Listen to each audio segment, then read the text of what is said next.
If we want to go to heaven, we need a total transformation. We need it as individuals and we need it as a church.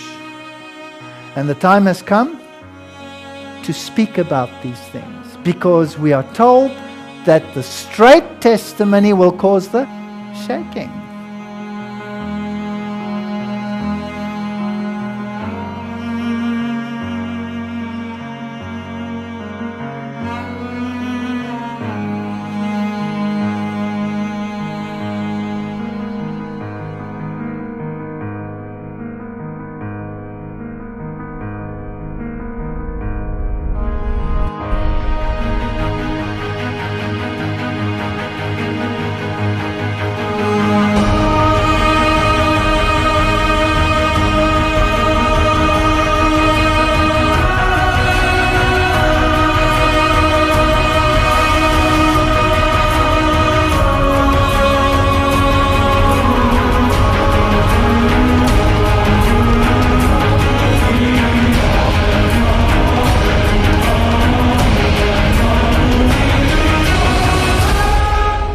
We will have to have a total transformation.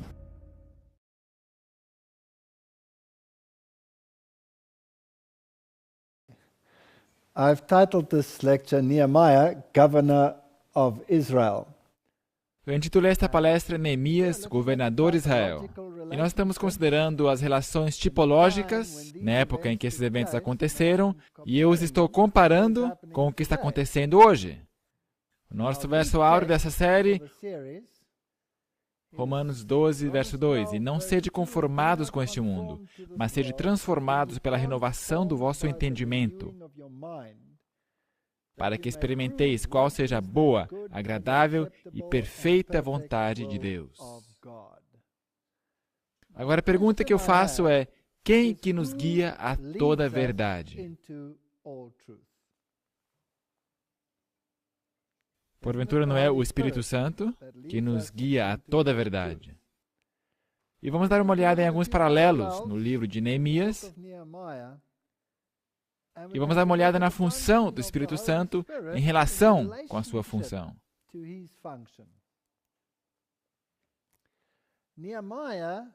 O nome Neemias significa Jeová é nosso Consolador.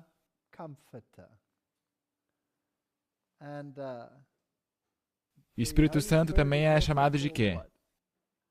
O Consolador. Portanto, a obra de Neemias serve de tipo para a obra do Espírito Santo. E temos aí interessantes paralelos com as funções do Espírito Santo nos eventos finais. Portanto, se nós damos uma olhada na sua vida e como ele operou, e o que ele fez, e nós damos uma olhada no final dos tempos, podemos então enxergar e reconhecer paralelos. Nós lemos no livro Atos dos Apóstolos, desde o princípio, Deus tem operado por seu Espírito Santo, mediante agentes humanos, para a realização de seu propósito em benefício da humanidade caída. Isto se manifestou na vida dos patriarcas. Sabe, nós temos pessoas hoje em dia que dizem que o Espírito Santo era algo novo, apareceu no Pentecostes. Mas é óbvio que não, porque aqui diz que eles eram guiados pelo Espírito. E também Davi fala sobre o Espírito. Ele disse, por favor, não retires de mim o teu Santo Espírito.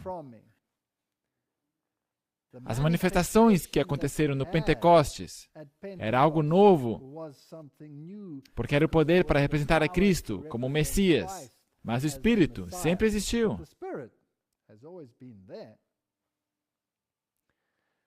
Então, é claro, o Espírito Santo se manifestou na igreja no deserto, no tempo de Moisés.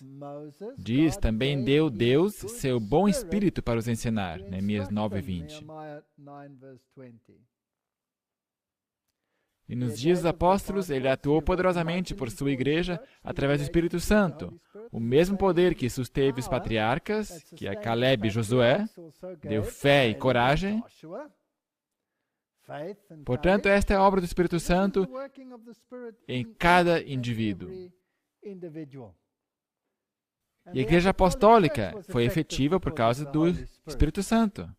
Foi mediante o poder do Espírito Santo que, na Idade Escura, os cristãos valdenses ajudaram a preparar o caminho para a Reforma. Foi o mesmo Espírito que deu êxito aos esforços de nobres homens e mulheres que abriram caminho para o estabelecimento das modernas missões e para a tradução da Bíblia para as línguas e dialetos de todas as nações e povos. Portanto, podemos reconhecer que o Espírito Santo estava trabalhando com o povo de Deus. E, portanto, se o Espírito Santo estava operando, eu assumo que todos esses eventos aconteceram baixo a sua direção. Agora, nos dias de Neemias, quando os filhos de Israel trouxeram sobre eles humilhação e aflição com sua apostasia de Deus pela quebra de sua lei, agora, será que o Espírito Santo tem alguma coisa a ver com a lei de Deus?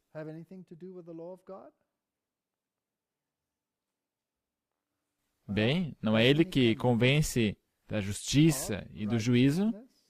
E qual que é a norma do juízo? É sempre a lei. O Senhor mostrou a seu povo rebelde que eram dependentes dele para prosperidade e segurança. Mas mesmo assim, estava de olho neles. Eram fraquinhos, expostos às assolações de seus inimigos. Apesar disto, eram os guardiões da adoração do verdadeiro Deus. Portanto, é importante. Eles eram fraquinhos, estavam rodeados por seus inimigos, mas apesar disso, eles eram os guardiões da verdadeira adoração e deveriam preservar o conhecimento de sua lei até que o príncipe da paz viesse. Será que tem algum paralelo com os últimos dias aqui? Eu vejo um paralelo. Neemias foi o instrumento escolhido por Deus para operar uma reforma entre o povo. E a reforma somente pode vir através da agência do Espírito Santo. Portanto, aqui nós temos uma tipologia na vida de Neemias. Isso era para livrá-los da opressão de seus inimigos. As circunstâncias eram desencorajadoras, mas Neemias era um homem de coragem e fidelidade. Ele fez com que o povo fosse instruído na lei que tinham quebrado. Porventura, não é uma das funções do Espírito Santo guiar a toda a verdade? Portanto, instruções. Você percebe que os paralelos com Neemias. E ainda hoje, ela continua, Deus está usando sua igreja para tornar conhecido o seu propósito na terra. Hoje os arautos da cruz vão de cidade em cidade e de lugar em lugar, preparando o caminho para o segundo advento de Cristo. Aqui havia uma preparação para o primeiro advento, a primeira vinda. Aqui temos uma preparação para o segundo advento. A norma da lei de Deus está sendo exaltada. Outra vez. O Espírito do Onipotente está movendo o coração dos homens, e os que respondem a essa influência tornam-se testemunhas de Deus e de sua verdade. Em muitos lugares podem ser vistos homens e mulheres consagrados, comunicando a outros a luz que lhes iluminou o caminho da salvação mediante Cristo. E enquanto deixam sua luz brilhar, como fizeram os que foram batizados com o Espírito no dia do Pentecostes, recebem mais e mais poder do Espírito. Assim é a terra iluminada com a glória de Deus. Esses paralelos exigem nosso estudo meticuloso. Por outro lado, há alguns que, em vez de aproveitar sabiamente as oportunidades presentes, estão esperando indolentes para alguma ocasião especial de refrigério espiritual, pelo qual suas habilidades para iluminar outros sejam grandemente aumentadas. Esses negligenciam os deveres e privilégios do presente e deixam que sua luz se apague, enquanto esperam por um tempo em que, sem nenhum esforço da sua parte, sejam feitos os recipientes de bênçãos especiais, pelas quais serão transformados e tornados aptos para o serviço. Então você ouve pessoas dizendo, eu posso descansar, eu não tenho que sair e fazer isso e aquilo. Quando o Espírito Santo for derramado no Pentecostes, então eu farei a minha obra. Bem, será tarde demais. Se você não fizer agora, também não fará depois. Portanto, demos uma olhada nas lições que podemos tirar da vida de Neemias. O Espírito de Profecia diz, em anos passados falei a favor do plano de apresentar nossa obra missionária e seus progressos aos nossos amigos e vizinhos, e referi-me ao exemplo de Neemias. E agora desejam estar com nossos irmãos e irmãs para que estudem novamente a experiência deste homem de oração, de fé e de são discernimento, o qual ousou pedir a seu amigo, o rei Artaxerxes, auxílio para levar avante os interesses da causa de Deus. Aqui temos alguém que era o copeiro. Hoje em dia, ser copeiro não é uma função muito importante, mas esta era a função importante nos tempos antigos, porque somente alguém que era altamente confiável poderia ser um copeiro, porque envenenavam os reis antigamente. Portanto, o copeiro tinha que ser absolutamente confiável. Se vamos ao Antigo Egito, no tempo de José, havia um padeiro-chefe e havia um copeiro-chefe. Você se lembra disso? Qual dos dois foi restabelecido? Copeiro. Era uma posição de grande responsabilidade. Nós temos os mesmos obstáculos para os líderes hoje que tivemos nos tempos de Neemias. A experiência de Neemias repete-se na história do povo de Deus em nossos dias, diz a senhora White. Portanto, será que temos o direito de fazer esta aplicação tipológica? Me parece que sim, ela continua. Os que labutam na causa da verdade descobrirão que não o podem fazer sem provocar a ira dos inimigos dela. Embora tenham sido chamados por Deus para a obra em que se acham empenhados e seu procedimento seja por Ele aprovado, não podem fugir à vergonha e ao escárnio. Nós temos tantos hoje em dia que querem fugir à vergonha e ao escárnio. E a única forma de conseguir isso é comprometendo a mensagem. Porque de que outra forma poderíamos escapar disso? Se você não quer parecer tão diferente, bem, então você poderá fugir à vergonha e ao escárnio. Mas se você fica de pé pela verdade, a Bíblia diz que ela será uma espada e vai causar divisão. Serão denunciados como visionários, indignos de confiança, intrigantes, hipócritas, enfim, tudo que sirva ao propósito de seus inimigos. As coisas mais sagradas serão apresentadas em uma luz ridícula, a fim de divertir os ímpios. Uma pequena dose de sarcasmo e humor vulgar, unidos à inveja, ciúmes, impiedade e ódio, é suficiente para instigar o riso do escarnecedor profano. Portanto, você acumula escárnio sobre a mensagem de Deus. Essa é uma tática que encontramos hoje. E esses gracejadores presunçosos afiam mutuamente seu engenho, encorajando-se reciprocamente em sua obra blasfema. O desprezo e a zombaria são de fato penosos para a natureza humana, mas têm que ser suportados por todos os que são fiéis a Deus. Podemos também tirar uma lição da vida de Pedro. Quando Pedro foi atacado por um exército, ou melhor, se sentiu atacado por um exército, que vinha prender Jesus, qual foi a sua reação? Desembainhou sua espada e cortou uma orelha. E Jesus reparou o estrago. Pedro, nesse momento, estava sujeito a zombaria, escárnio. E qual foi sua reação?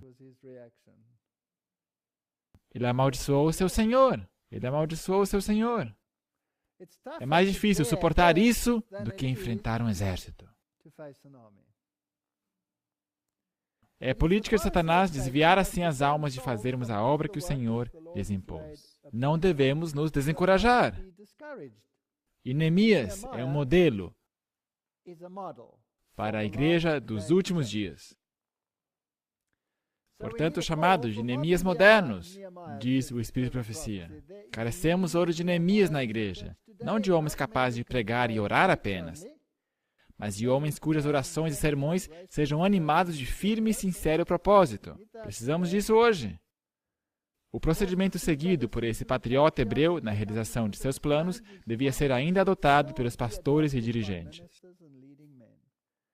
Havendo eles delineado seus planos, deveriam expô-los perante a igreja, de maneira que eles atraíssem o interesse e a cooperação. Fazer que o povo compreenda os planos e tome parte na obra, e hão de se interessar pessoalmente em sua prosperidade. Não é suficiente simplesmente pregar. Nós não vamos no sábado para a igreja para simplesmente escutar um sermão e depois voltar para casa. Aonde está o firme e sincero propósito?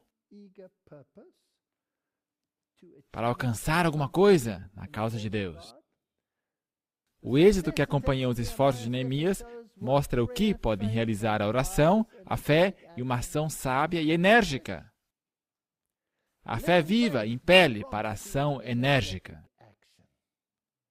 O povo refletirá, em alto grau, o espírito manifestado pelo dirigente. Se os dirigentes, professando crer nas solenes e importantes verdades que devem provar ao mundo hoje, não manifestem zelo ardente em preparar o povo que subsista no dia de Deus, podemos esperar que a igreja seja descuidada, indolente e amante dos prazeres. Nós também lemos, a congregação raramente se eleva acima das normas e padrões do pastor. E isso é simplesmente um fato. Costuma ser assim, por algum estranho motivo.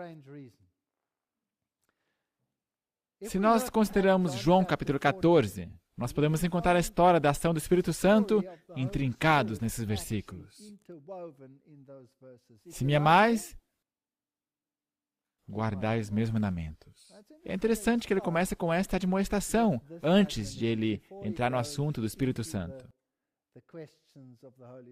Se me amais, guardai os meus mandamentos. E eu vou rogar ao Pai, e Ele vos dará outro Consolador. Condição? Ação. Para que fique convosco para sempre. O Espírito de verdade, que o mundo não pode receber. Verdade. Vos guiará a toda a verdade. Que o mundo não pode receber, porque não vê nem o conhece, mas vós o conheceis, porque habita convosco e estará em vós. Não vos deixarei órfãos, não vos deixarei sem consolo. O que estava lá no nome de Neemias? O significado? Deus, o Consolador. Jeová, Consolador. Não vos deixarei sem consolo, voltarei para vós. Mas aquele Consolador, que é o Espírito Santo, que o Pai enviará em meu nome, Ele vos ensinará todas as coisas e vos fará lembrar de tudo quanto vos tenho dito. Mas quando vier o Consolador, que eu da parte do Pai vos hei de enviar, aquele Espírito de verdade, que procede do Pai, Ele testificará de mim. E por isso que me admiro tanto com esta teologia moderna, onde as pessoas cantam todas essas músicas ao Espírito Santo e adoram o Espírito Santo. Espírito, queremos te adorar, isso e aquilo. É admirável. E as decisões do Segundo Concílio do Vaticano para descobrir esse aspecto da divindade e fazê-lo proeminente em nosso tempo. Não, isso aí não é bíblico. Qual que é a função do Espírito? Testificar de Cristo. Aqui está o caminho, a verdade e a vida. Aqui está a verdade. E se esse Espírito não testifica de Cristo, bem, então é outro Espírito. Se esse Espírito não exalta a terceira pessoa da divindade, então não está exercendo a função do Espírito. Porque diz que testificará de Jesus. Todavia digo-vos a verdade, que vos convém que eu vá, porque se eu não for, o Consolador não virá a vós. Mas se eu for, eu vou-lo enviarei. Será que Jesus está voltando a essa terra antes de sua segunda vinda, ou será que ele estará voltando na sua segunda vinda? Somente por ocasião da segunda vinda, e o encontrareis no ar. Há pessoas hoje que dizem ter contato físico com Jesus ao ele caminhar entre os homens. Será que isto é bíblico? Não, isso é espiritismo. E achamos isso por toda parte, nos lugares mais estranhos. E quando vier, convencerá o mundo do pecado. O pecado é a transgressão da lei. da justiça e do juízo. E esses três são absolutamente essenciais para o tempo em que vivemos. Temos que saber o que é verdade, temos que ter uma religião cristocêntrica, temos que ter a sua justiça, porque nós somos transgressores da lei. E temos que morrer para o eu e andar em renovação mental, e andar em renovação do entendimento. A velha pessoa pecaminosa tem que morrer. Se não morrer, bem, então você terá que enfrentar o teu pecado no dia do julgamento. Deus não quer destruir a ninguém no juízo. Ninguém. Porque Ele não veio julgar o mundo, mas salvá-lo. Nosso Deus é um fogo devorador. Ele vai consumir o pecado. Se você se apegar ao pecado, o que vai acontecer? Você será consumido com ele. Se você abandonar o pecado, você vai permanecer de pé no juízo. Nada vai acontecer. Porque nós temos um advogado. Como é que vai ser quando o Espírito da Verdade vier? Ele te guiará a toda a verdade. Portanto, aqui estão todos os aspectos. Porque não falará de si mesmo, mas dirá tudo o que tiver ouvido e vos anunciará o que há de vir. É profético. E aquele que guarda os seus mandamentos, nele está, e ele nele. E nisto conhecemos que ele está em nós, pelo Espírito que nos tem dado. E nós somos testemunhas acerca dessas palavras. Nós e também o Espírito Santo, que Deus deu àqueles que lhe obedecem. Portanto, sem obediência, falso Espírito Santo. Com obediência aos preceitos divinos, verdadeiro Espírito Santo. Então, todos esses parâmetros de como ele funciona vão entrar em operação. Muitos que lerem Neemias vão achar que suas ações eram severas para padrões modernos. Porventura, ele não atacou fisicamente algumas pessoas? Sim. Não elaborou ele regras relativamente duras em relação às suas ações, em relação ao dia de sábado, ou com respeito às suas relações com os outros, ou mesmo em suas relações matrimoniais com as outras nações ao seu redor? Não tomou ele algumas decisões severas demais pelos padrões de hoje, para os quais ele pediu a bênção e a honra de Deus sobre essas coisas? Ok, muito bem, então muitas pessoas vão achar que suas ações foram severas. Mas é porque o pecado se tornou menos pecaminoso. Nós fomos anestesiados. O pecado se tornou elegante. Em vez de viver à altura do claro testemunho da palavra de Deus, inventaram outro Deus, que não faz diferença entre pecado e a justiça. E eles substituem sentimentos por fé. Esse é o problema que nós temos no mundo hoje. Neemias é um tipo do Espírito Santo em sua função de guiar a toda a verdade. Será que ele pode transigir com a verdade, rebaixar o padrão, sim ou não? Certamente que não. É certo que não. Tem que haver uma clara distinção entre certo e errado. No grande conflito nós lemos: Satanás bem sabe que todos quantos ele puder levar a negligenciar a oração, o exame das Escrituras, serão vencidos por seus ataques. Portanto, inventa todo artifício possível para ocupar a mente. Isso faz o pecado menos pecaminoso.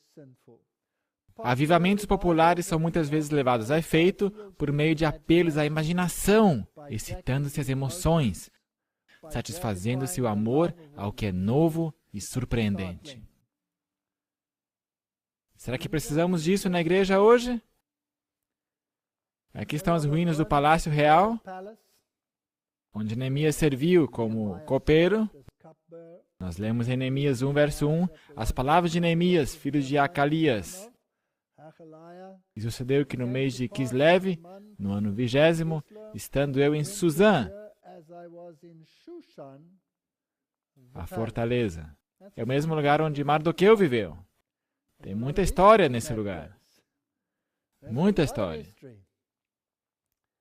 E veio Anani, um dos meus irmãos, ele e alguns de Judá, e perguntei-lhes pelos judeus que escaparam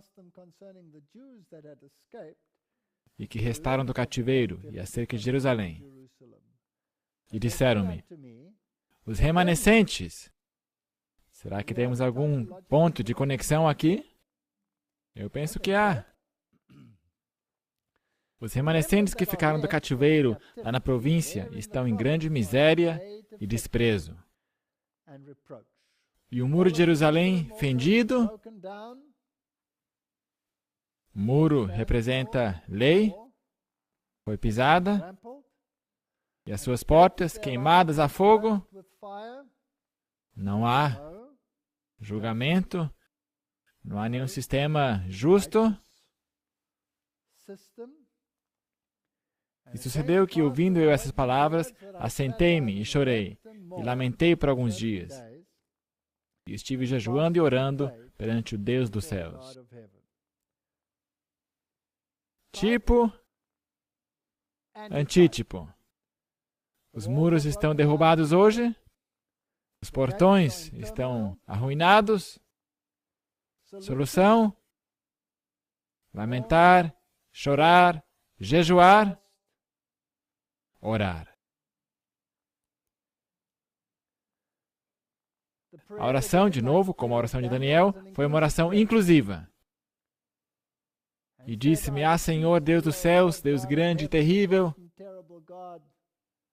Não terrível no sentido de mal, incrível, admirável, grande Deus, que guarda aliança e benignidade para com aqueles que o amam e guardam seus mandamentos. Você vê aqui algum padrão similar do que nós acabamos de ler em São João 14?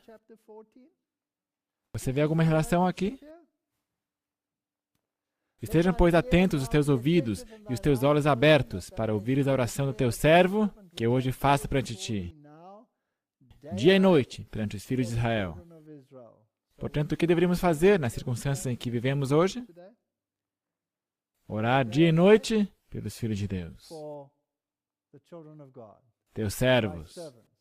E faço confissão pelos pecados dos filhos de Israel. Nós precisamos de introspecção que temos cometido contra ti. Também eu e a casa de meu pai temos pecado. Portanto, aonde começamos com esta introspecção? De acordo com Neemias. Aqui. Portanto, esta é a função do Espírito Santo. Não tanto olhar para lá, mas olhar para cá. Olhar para dentro e orar pelos irmãos. De todo nos corrompemos contra ti, e não guardamos os mandamentos, nem os estatutos, nem os juízos, que ordenaste a Moisés, teu servo. Esse é o estado da igreja. Lembra-te, pois, da palavra que ordenaste a Moisés, teu servo, dizendo, se transgredirdes, eu vos espalharei entre os povos. Mas se vós vos converteres a mim, e guardares os meus mandamentos, e os cumprirdes, mesma coisa que João. Se me amares, guardareis meus mandamentos, e orarei ao Pai, e Ele vos enviará o Consolador. Também o Espírito Santo, que deu àqueles que lhe obedecem. Obediência, vez após vez após vez. Então, ainda que os vossos rejeitados estejam na extremidade do céu, de lá os ajuntarei, e os trarei ao lugar que tenho escolhido para ali fazer habitar o meu nome. E esses são os teus servos e o teu povo, que resgataste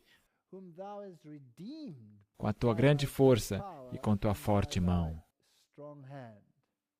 Redenção. Redenção está em quem?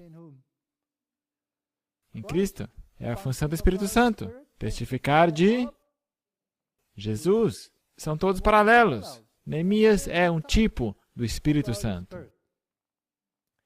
Senhor, estejam, pois, atentos os teus ouvidos à oração do teu servo e à oração dos teus servos que desejam temer o teu nome e faze prosperar hoje o teu servo, e dá-lhe graça perante este homem. Era então eu, o copeiro do rei. Ele então iria pedir ao rei, e iria pedir-lhe favores. Ele não testificará de si mesmo, ele virá. Agora vamos ver como ele opera. Sucedeu, pois, no mês de Nisan, no ano 20º do rei Artaxerxes, que estava posto vinho diante dele. E eu peguei o vinho e o dei ao rei. Porém, eu nunca estivera triste diante dele. Portanto, ele manteve a sua pose perante o rei. E o rei me disse, por que está triste o teu rosto? Pois não estás doente. Não é isto senão tristeza de coração. Então temi sobremaneira. Neemias 2, verso 3. Ele estava assombrado. Ele iria pedir alguma coisa, porque o rei lhe deu a oportunidade. Então disse ao rei, viva o rei para sempre. Como não estaria triste o meu rosto, estando a cidade, o lugar dos sepulcros de meus pais, assolada, e tendo sido consumidas as suas portas a fogo? E o rei me disse então, que me pedes agora? Então orei ao Deus dos céus. Interessante. O rei lhe pergunta, mas ele ora a Deus. O pedido de Neemias é atendido pelo rei, ele recebe autoridade por cartas, e uma escolta de soldados para apoiá-lo em sua missão. Sua prudência em exercer tal autoridade é notável para a sua posteridade. Agora, nós podemos aprender uma lição na igreja hoje, do que está acontecendo agora. Então fui aos governadores além do rio, e deles as cartas do rei. Portanto, ele agora está indo com autoridade, com uma escolta militar. Ele recebeu cartas do rei, dando-lhe autoridade. Ele chega aos governadores de Jerusalém. O rei mandou capitães dos exércitos, com Neemias, cavaleiros, um bom apoio. E agora vamos ver alguns paralelos interessantes. E nós temos que encontrar esses paralelos na igreja hoje. Sambalate, Horonita. Aqui está um estrangeiro. Tobias, o servo, Amonita, outro estrangeiro. Lhes desagradou extremamente que alguém viesse a procurar o bem dos filhos de Israel.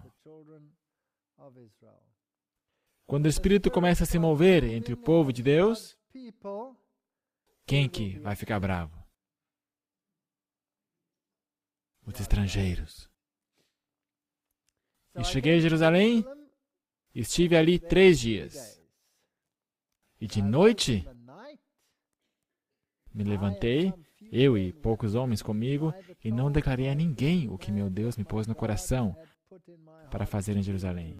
Porventura não tinha ele cartas de autoridade? Sim. Agora ele vai de noite. Ele está trabalhando de forma circunspecta, quieta, por trás dos bastidores. E não havia comigo animal algum, senão aquele em que eu estava montado. Portanto, ele não fez um show. Gentilmente. Não por força, nem por poder, mas pelo meu Espírito, diz o Senhor. E de noite saí pela porta do vale, e para o lado da fonte do dragão, e para a porta do monturo, e contemplei os muros de Jerusalém, que estavam fendidos, e as suas portas, que tinham sido consumidas pelo fogo. Portanto, ele faz um levantamento dos danos. Ele registra os danos. Então lhes disse, bem vedes vós a miséria em que estamos, que Jerusalém está assolada, e que as suas portas têm sido queimadas a fogo. Vinde, pois, e reedifiquemos o muro de Jerusalém, e não sejamos mais um opróbrio. Uau! Aqui está uma lição para nós. Como é que devemos trabalhar? Para retificar os erros em nossa igreja. Trabalhar de uma forma circunspecta, sábia, não com uma tempestade militar. Nós temos que ser prudentes como as serpentes e puros como as pombas. Então ele vem e solicita as pessoas: vinde, construamos os muros, para que não sejamos mais um opróbrio. Mas, ouvindo isto, Sambalate, Horonita, temos uma repetição aqui, e Tobias, o servo, a Amonita, Gesem, o árabe, o que está acontecendo agora? A oposição aumentou. Tem mais pessoas se juntando. Ouvindo isto, zombaram de nós e desprezaram-nos e disseram: que é isso que fazeis? Quereis rebelar-vos contra o rei? E agora estamos lidando com assuntos legais. Não há nada que eles realmente possam fazer, porque Neemias traz consigo o cargo de governador, mas o negócio está ficando preto. Então lhes respondi e disse: o Deus dos céus é que nos fará prosperar. E por isso nós, seus servos, nos levantaremos e edificaremos. E agora note bem: mas vós não tendes parte, nem justiça, nem direito, nem memória em Jerusalém. Ou vocês estão com ele, ou estão contra ele. Você não pode ficar em cima do muro. Agora, eram essas pessoas totalmente divorciadas do povo de Deus? Não. Estavam intimamente relacionados. Nós já vamos ver em um momento como. Portanto, no final dos tempos, teremos pessoas que lutarão contra a obra, que estão intimamente relacionados com os filhos de Deus.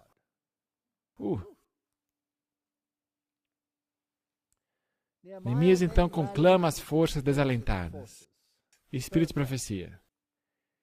Em segredo e em silêncio, Neemias completou o circuito dos muros. Declara ele: não souberam os magistrados aonde eu fui, nem o que eu fazia, porque ainda até então, nem os judeus, nem os nobres, nem os magistrados, nem aos mais que faziam a obra, tinham declarado coisa alguma. Há uma obra a ser feita. Trabalhemos de forma gentil e circunspecta. Nesse penoso exame, não desejava ele atrair a atenção nem de amigos nem de inimigos, para que não se criasse uma agitação e surgissem boatos que pudessem derrotar, ou pelo menos estorvar sua obra. Neemias dedicou o restante da noite à oração. De manhã teria de fazer sério esforço para despertar e unir seus compatriotas desanimados e divididos. Esse é o nosso trabalho. Nosso povo não está somente dormindo, está anestesiado. Já percebeu isso? Não? Anestesiado. E nós teremos que demonstrar um sério esforço para despertar e unir. Essa é a nossa igreja, sem espírito e dividida. Não será fácil. Eu gosto desses paralelos, porque esses paralelos foram escritos para nossa admoestação e tornam a batalha real. Nós vemos a tipologia, podemos vê-lo acontecendo em nosso próprio meio e trazem esses capítulos à vida. Embora Neemias estivesse no desempenho de uma comissão real que requeria que os habitantes cooperassem com ele na reconstrução dos muros, nós temos uma comissão também. Não se enganem. Nós temos o apoio do Espírito de Profecia em todas as coisas referentes a qual deve ser a nossa mensagem, as 3 mensagens angélicas, como devem ser apresentadas, como reparar os muros e as brechas, quem são os inimigos. Temos nós tudo isso aí documentado, sim ou não? Se o povo da igreja quer se aproveitar disso ou não, nós temos autoridade. E podemos desbastar o caminho pela frente. Mas Neemias preferiu não confiar no mero exercício da autoridade. Procurou antes ganhar a confiança e a simpatia do povo. Isso é importante. Precisamos de uma nova abordagem na igreja. Nós estamos tão divididos, porque há tão pouca confiança entre os grupos. A simpatia do povo. bem sabendo que uma união de corações, como de mãos, era indispensável. Essas são lições importantes ao êxito na grande obra que empreenderam. Zacarias 4:6, e respondeu-me dizendo: esta é a palavra do Senhor a Zorobabel, dizendo: não por força nem por violência, mas sim pelo meu Espírito, diz o Senhor dos Exércitos. Todas essas facções na igreja, cada uma desconfiando da outra. Vamos ver o que pode ser feito. Então vem o capítulo 3 do livro de Neemias. Nós não vamos entrar em detalhes nesse capítulo, mas ele enumera os trabalhadores, ombro a ombro, estavam junto a ele. Em outras palavras, não junto a Neemias, mas cada um perto um do outro. Então enumera todas as pessoas, e esse junto a ele, aquele junto a ele, e mais o outro junto a ele. Cada um tem a sua função específica, indo de pura construção até o intrincado trabalho de ourives. Alguns trabalhavam pesado, já outros eram diferentes. Neemias 3, verso 5. E ao seu lado repararam os tecoitas. Porém, os seus nobres não submeteram a serviço de seu senhor. A nova tradução diz, eles não colocaram aí seu ombro. Eles tinham o coração dividido. Mas ele os pegou na muralha. Não foi? Uau! Alguns eram meticulosos. Baruque, filho de Zabai, zelosamente, cuidadosamente, diz a nova King James, trabalhava em outra medida. Então nós temos todos esses indivíduos. Alguns estão animados e os outros empurrando com a barriga. Está bem, mas Neemias os colocou sobre a muralha de vigias. Neemias 4, verso 1, e aconteceu que ouvindo Sambalate, esse homem é uma pedra no sapato. Quando ele ouviu que edificávamos o muro, ardeu em ira. Não pense que não haverá oposição. Se você faz o que é certo e se você prega a mensagem direta, haverá oposição. Se tudo está tranquilo em frente e atrás, então você não está fazendo o seu trabalho. Se indignou muito, escarneceu dos judeus e falou na presença dos seus irmãos e do exército de Samaria. Fascinante. Nós vamos tirar algumas conclusões daqui. Ele era de Samaria.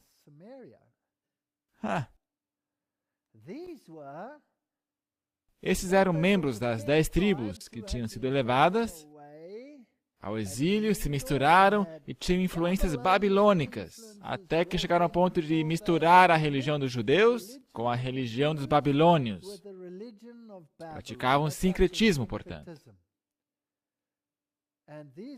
E esses eram os que mais tarde na história construiriam seu templo em oposição ao templo de Jerusalém. Mas Jesus falou que a salvação vem dos judeus. Aqui temos, portanto, sincretismo.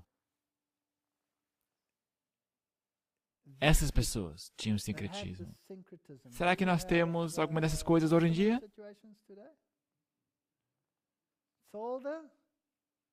Portanto, todas as igrejas irmãs aí fora, que se recusam a abandonar os aspectos de sua adoração pagã. Portanto, guardam as festas pagãs, guardam os dias pagãos, não entram em harmonia com os mandamentos de Deus. Portanto, esses são os que estão gritando aí fora. São esses. O que esses frangotes judeus pensam que estão fazendo? Fortificar-se-ão? Sacrificarão? Acabá-lo-ão num só dia? Vivificarão dos montões do pó e as pedras que foram queimadas? Será que nós temos montões de entulhos em nossos dias?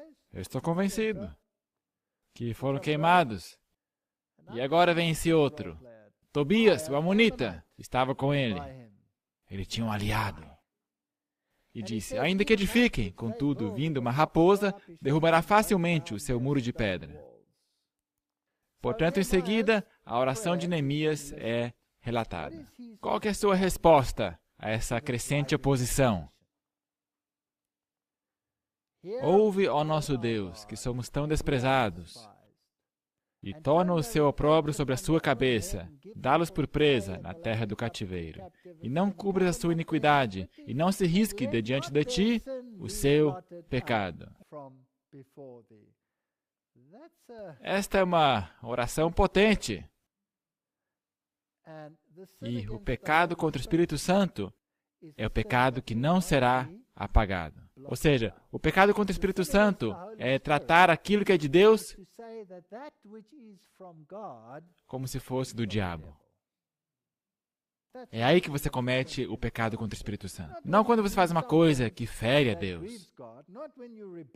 Não quando você se rebela. Não quando você vai para uma boate.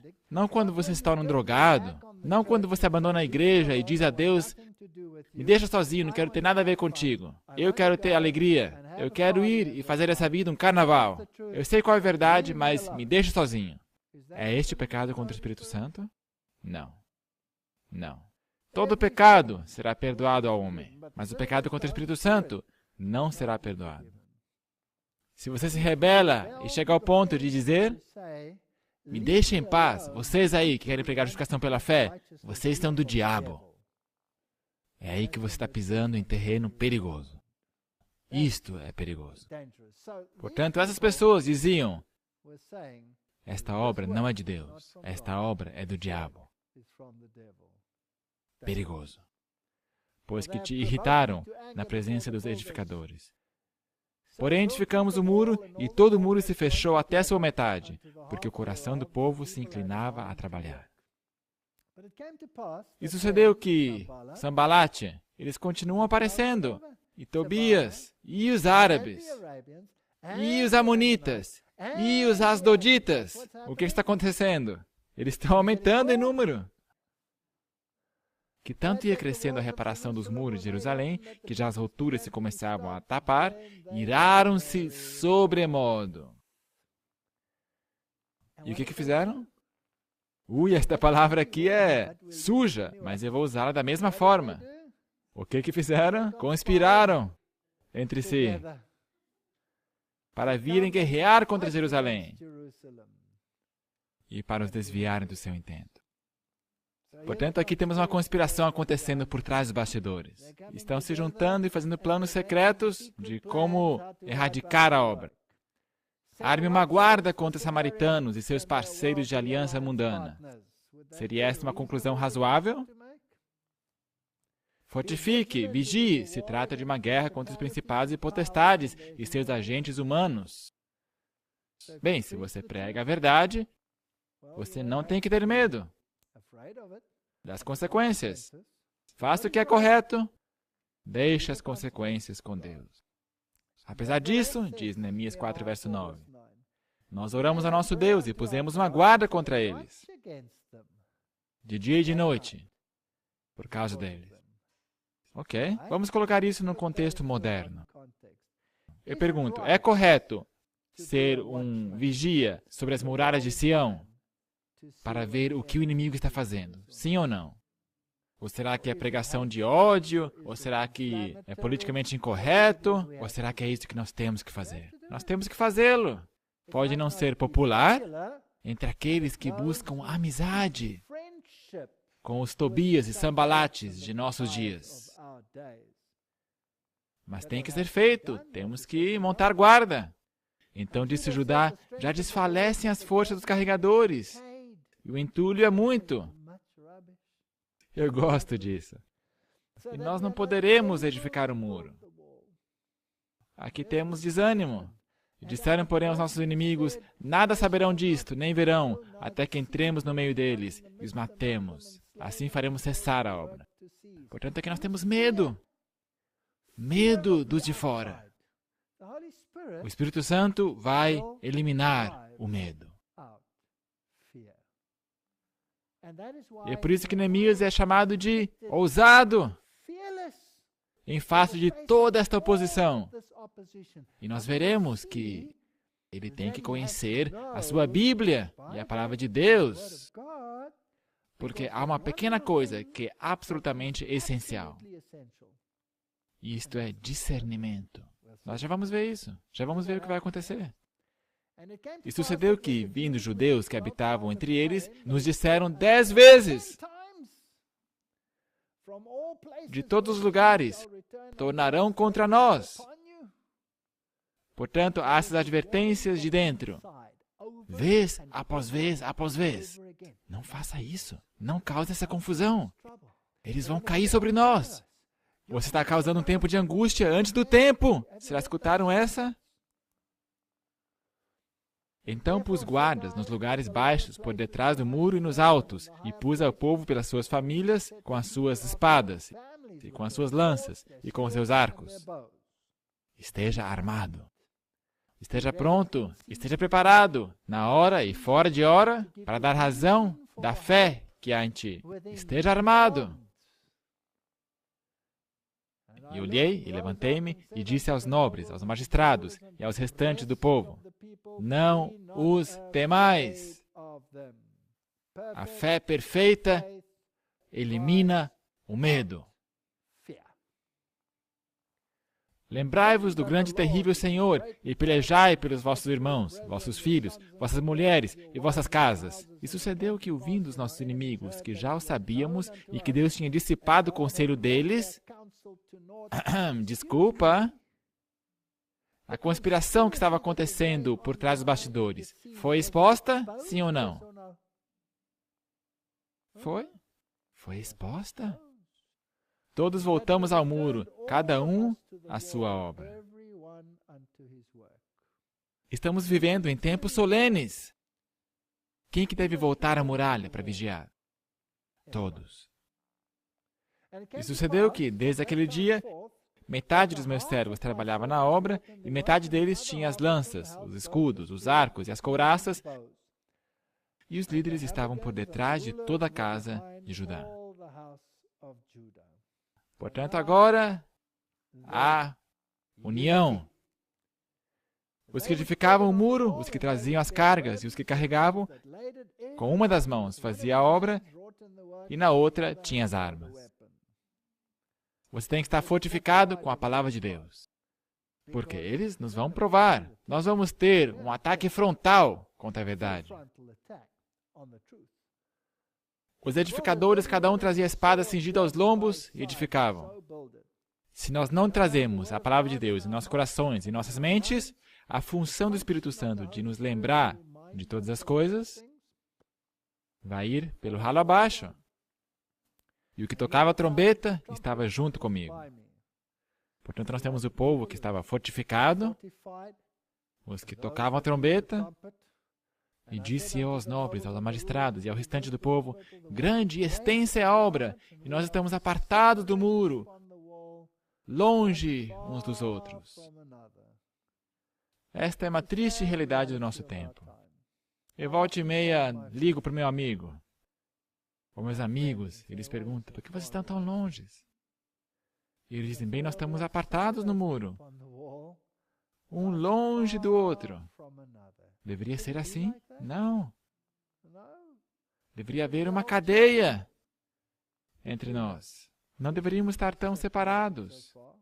E nos tornamos separados sobre o muro, um longe do outro. Apesar de sermos mais pessoas do que nunca antes, nos teremos mais separados sobre o muro mais do que nunca. As pessoas não querem construir o muro. No lugar onde ouvires o som da buzina, ali vos ajuntareis conosco. O nosso Deus pelejará por nós. Nós temos guardas ao nosso lado. E se você ouvir que há uma crise ali, apresse-se. Assim trabalhávamos na obra, e metade deles tinha as lanças, desde a subida da alva até o sair das estrelas.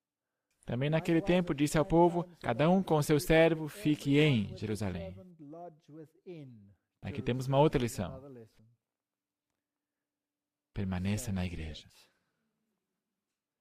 Se aloje em Jerusalém. Não vá lá fora. Não temos nada que fazer lá fora. É muito perigoso lá fora de Jerusalém.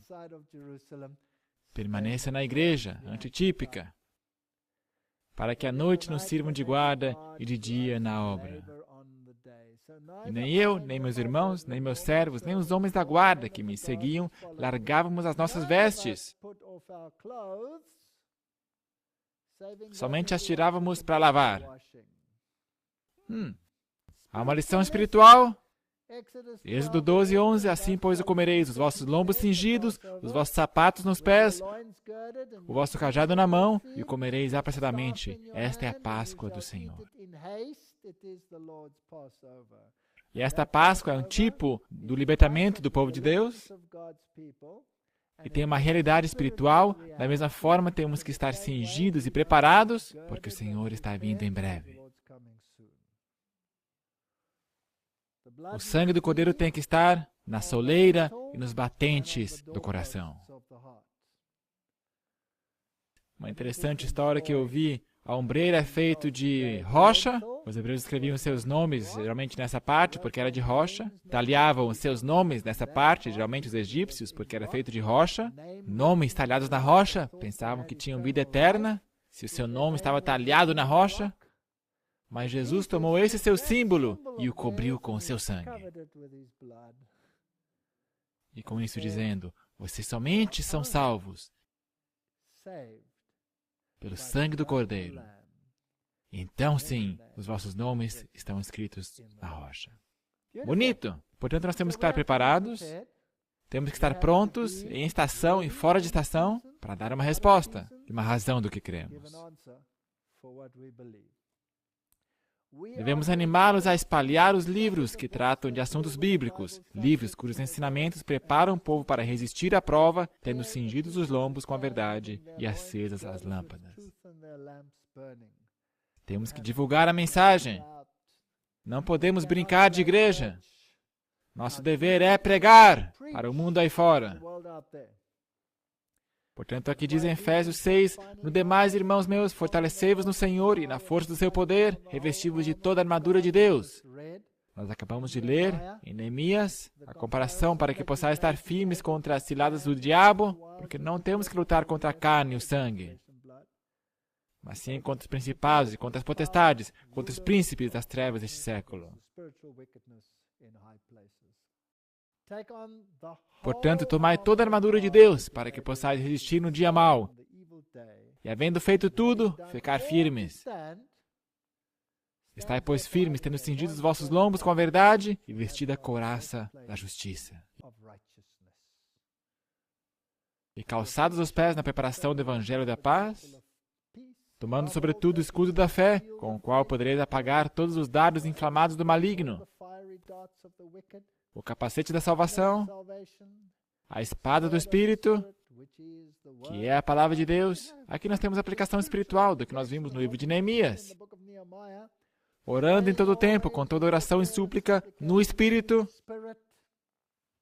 e vigiando nisto com toda perseverança e súplica por todos os santos. Permaneça na igreja, continue trabalhando na igreja, orando na igreja. Se nós vamos a Neemias capítulo 5, ali se adverte contra o abuso do povo de Deus pelo povo de Deus. Fascinante. Lamentavelmente, muitos saem do mundo onde eles pisavam outros só para serem pisados pelo povo de Deus. Não é uma realidade? Não existe domínio autoritário sobre o povo. Foi, porém, grande o clamor do povo e de suas mulheres contra os judeus, seus irmãos. Neemias 5, verso 1. Eram exatores, abusavam deles. Ouvindo eu, pois, o seu clamor e essas palavras, muito me indignei, e considerei comigo mesmo. E aqui em James diz, depois de séria consideração, diz a nova King James, só para colocar isso em perspectiva. Depois repreendi os nobres magistrados e lhes disse, sois usurários, cada um para com seu irmão. Convoquei contra eles uma grande assembleia. Nós temos que nos perguntar a nós mesmos, será que nós estamos abusando dos irmãos na igreja? E disse-lhes, nós resgatamos os judeus, nossos irmãos, que foram vendidos às nações, segundo as nossas posses. E vós outra vez venderíeis a vossos irmãos, ou vender-se-iam a nós? Então se calaram e não acharam o que responder. Por experiência própria, eu posso lhe dizer que as pessoas vão tentar usar todos os meios em seu poder para te escravizar. Especialmente alguns dos filhos de Deus tentarão fazer isso. Vocês são agentes livres. Ninguém pode escravizar o outro, seja financeiramente ou espiritualmente. O verso 11. Restituí-lhes hoje, vos peço, as suas terras, e as suas vinhas, e os seus olivais, e as suas casas, como também a 100ª parte do dinheiro, do trigo. Isso era seu imposto, que tinham pedido deles, do moço do azeite, que vós exigis deles. Então disseram, restituí-lhes-emos, e nada cobraremos deles. Faremos assim como diz. Então chamei os sacerdotes e os fiz jurar que fariam conforme esta palavra. Portanto, precisamos de uma séria introspecção na igreja. Temos nós um jogo limpo para com os nossos irmãos? Ou será que os estamos usando e esperando alguma coisa deles que não deveríamos? Também sacudi as minhas vestes e disse, assim sacuda Deus todo homem da sua casa e do seu trabalho que não executar esta promessa. Isso é sério. A nossa relação com os outros tem que estar correta na igreja. Se não for o caso, você será sacudido para fora. E assim será sacudido e vazio. E toda a congregação disse amém. E louvaram o Senhor, e o povo fez conforme esta promessa. Também desde o dia em que me mandou que eu fosse seu governador na terra de Judá, desde o ano 20 até o ano 32 do rei Artaxerxes, 12 anos, nem eu nem meus irmãos comemos o pão do governador. Ele poderia ter recebido o salário do governador, ele foi apontado pelo governador. Ele tinha os papéis do rei, a autoridade. Ele não fez, porque senão ele teria que se justificar perante o seu próprio povo. Mas os primeiros governadores, que foram antes de mim, oprimiram o povo e tomaram-lhe pão e vinho, e além disso, 40 ciclos de prata, como também os seus servos dominavam sobre o povo, porém eu assim não fiz, por causa do temor de Deus. Portanto, não usemos o povo de Deus. Capítulo 6, agora vai ficar interessante. Mais tentativas para entravar a obra. Mas Deus está sempre um passo à frente e nada lhe está oculto. Sucedeu que ouvindo Sambalate, Tobias, Gesem, o árabe e o resto dos nossos inimigos, já são demais. Simplesmente coloque-os no pacote aí do resto. Quando viram que eu tinha edificado o muro e que nele já não havia brecha alguma, ainda que até esse tempo não tinha posto as portas nos portais. E Sambalate e Gesem mandaram dizer-me, vem e congreguemos-nos juntamente nas aldeias, no vale de Ono. Porém, tentavam fazer-me mal. Será que nós temos convites como esses em nossa igreja? Vem, congreguemos-nos e vamos ter uma reunião ecumênica para ver se podemos resolver algumas de nossas questões. Para ver se vocês são de fato uma igreja evangélica. Vamos ver se vocês fazem isso ou aquilo. Ok. Envie-lhes mensageiros a dizer, faço uma grande obra, de modo que não poderei descer. Não temos parte nisto. E hoje em dia, adoramos fazer isto. Porque cessaria esta obra, enquanto eu a deixasse e fosse ter convosco. E do mesmo modo, enviaram a mim 4 vezes. E da mesma forma, lhes respondi. Não se deveria tentar ver demais nos números, na numerologia. 4 é o número do mundo, 5 é o número do homem, os 5 sentidos, etc, etc. Interessante. Então Sambalate ainda pela 5ª vez me enviou seu servo, pela 5ª vez, com uma carta aberta na sua mão. Então escreveram uma carta aberta. Será que nós fazemos isso também em nossa igreja? Sim, nós escrevemos cartas abertas. Até eu já escrevi uma carta aberta. Mas eu só escrevi uma carta aberta em resposta a acusações abertas. Porque assuntos públicos podem ser tratados publicamente. E devem ser tratados em alguns casos. E Sambalate pela 5ª vez me enviou e veio com uma carta aberta. Onde estava escrito, entre os gentios se ouviu, E Gesem diz, tu e os judeus intentais rebelar-vos. Era verdade isso? Não. Portanto, nós temos cartas abertas vagando por aí com um monte de mentiras nelas. Também temos isso hoje. E por esta causa edificas o muro, e tu te farás rei deles, segundo essas palavras. E que puseste profetas para pregarem de ti em Jerusalém, dizendo, este é o rei de Judá, de modo que o rei o ouvirá. Vem, pois, agora e consultemos juntamente. Portanto, ameaçaram com mentiras. E qual que é a nossa primeira reação? Quando recebemos cartas abertas com um monte de mentiras. Ir lá e negociar. Falar, não. Vem cá, isso aí não é verdade. A realidade é esta, isso, aquilo. Não é o que Neemias fez. Ele falou, estou sobre o muro, eu não posso descer. Eu não vou fazer isso. Porém, mandei-lhes dizer, de tudo que dizes, coisa nenhuma sucedeu, mas tudo teu coração inventas. Então ele respondeu dizendo, desculpa, eu não vou descer do muro, eu não vou ter um encontro com vocês, eu não estou interessado nos seus concílios ecumênicos, o que você diz não é verdade, aqui ó, confira na Bíblia. Mas tudo teu coração o inventas. Porque todos eles procuravam atemorizar-nos, dizendo, as suas mãos largarão a obra, e não se efetuará. Agora, pois, ó Deus, fortalece as minhas mãos. Agora ainda vai ficar mais interessante. Temos um falso profeta, o seu nome é Semaías. Um falso profeta entre eles. Agora, é interessante notar que somente sacerdotes podiam entrar no templo. Havia uma lei. Moisés a tinha escrito. Semaías tinha coligação com Tobias e Sambalate. Havia uma coisa acontecendo aí por trás dos bastidores. E usou sua posição para fazer uma infiltração não ordenada por Deus. Vamos ver o que aconteceu. E entrando eu em casa de Semaías, filho de Delaías, filho de Metabel, que estava encerrado. A New King James diz, informante secreto. Se você for lá na concordância e ver essa palavra encerrado ali, estava trabalhando em sigilo. Estava quietamente manipulando as coisas por trás dos bastidores. Será que haveremos Semaías na igreja nos últimos dias? Sim. Portanto, ele era um informante secreto. Ele tinha o ouvido daqueles lá de fora, que estão sentados naqueles concílios.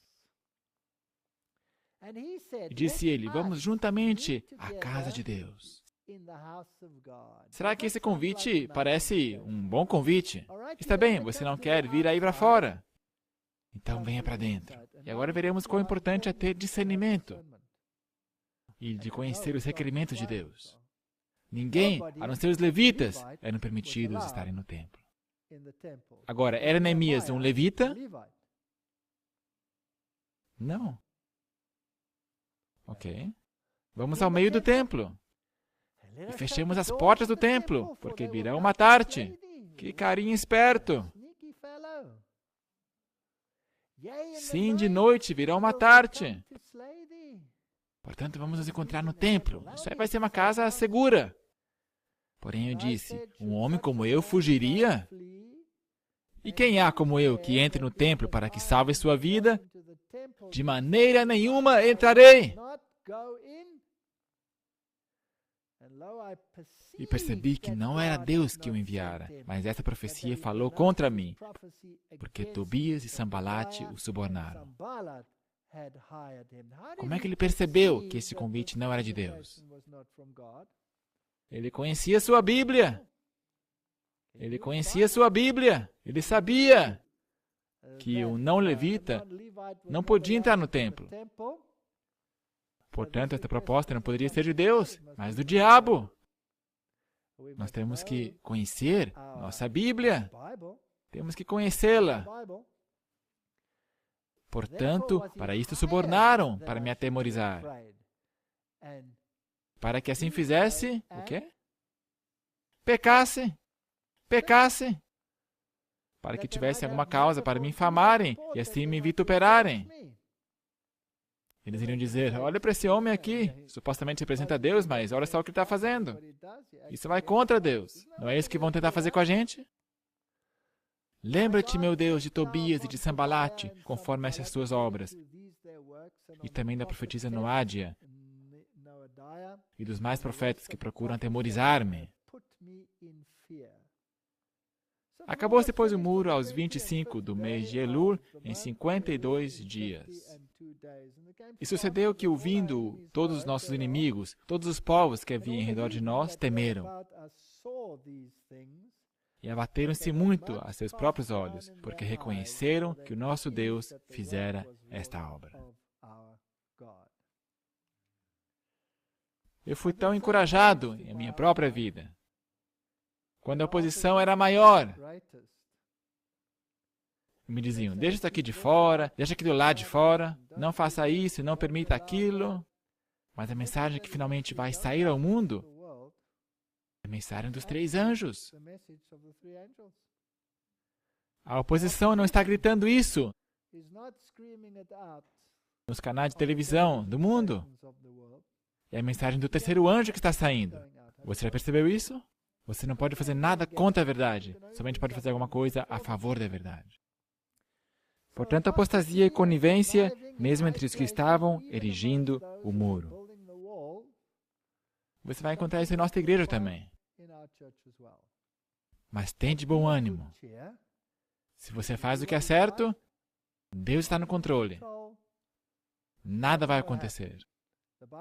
A Bíblia diz, pelos frutos os conhecereis. Está a mensagem sendo pregada, trazendo almas ao reino de Deus?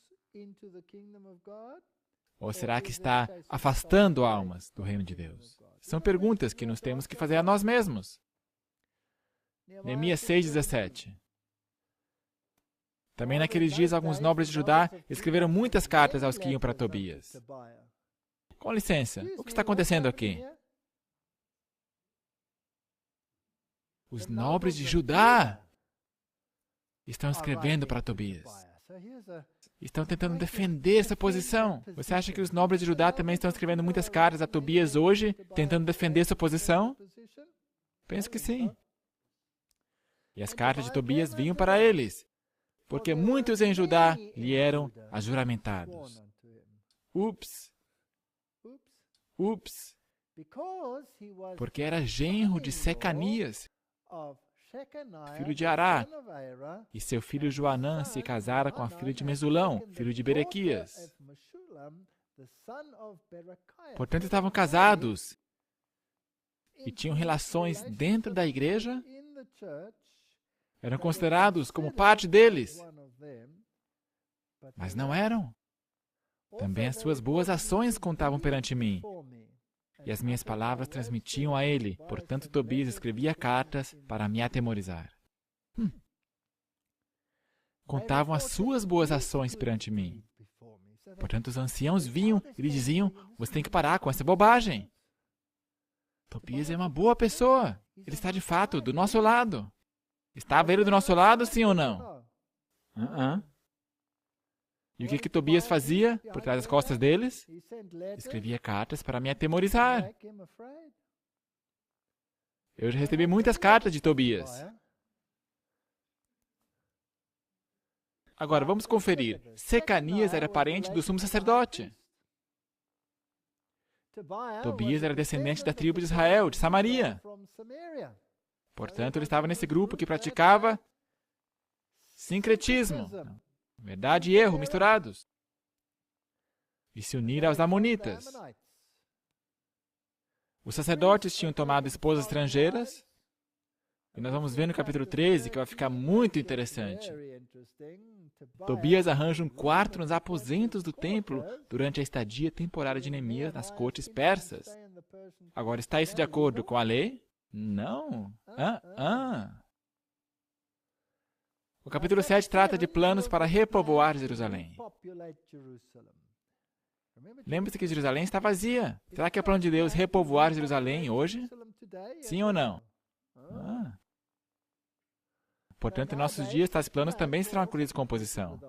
Além disso, Deus tem um fiel registro da genealogia daqueles que o amam e lhes são fiéis. Nós sabemos disso. Jeremias 7, verso 4. E era cidade larga de espaço e grande, porém pouco povo havia dentro dela, e ainda as casas não estavam edificadas. Restaurador de brechas, edificadores da cidade. Isso aí somos nós. Verso 5. Então meu Deus me pôs no coração que ajuntasse os nobres, os magistrados e o povo para registrar as genealogias. E achei o livro da genealogia dos que subiram primeiro, e nele estava escrito o seguinte. Então ele dá toda essa genealogia. Deus tem um registro também de todas as pessoas na cidade. E a cidade tem que aumentar. Capítulo 8. Fala de reformas religiosas e serve de tipo para as reformas requeridas em nossos dias. E temos que ser gentis e circunspectos para ver do que tratam. E Esdras, o escriba, estava sobre um púlpito de madeira. Portanto, ele está sendo elevado ligeiramente. Ele tem que informar as pessoas sobre a verdade, que fizeram com um propósito. E em pé junto a ele, sua mão direita estava, e então menciona os nomes dos que estavam ao seu lado. E Esdras abriu o livro perante a vista de todo o povo, porque estava acima de todo o povo. Ele estava sobre uma plataforma, pregando, e abrindo ele, todo o povo se pôs em pé.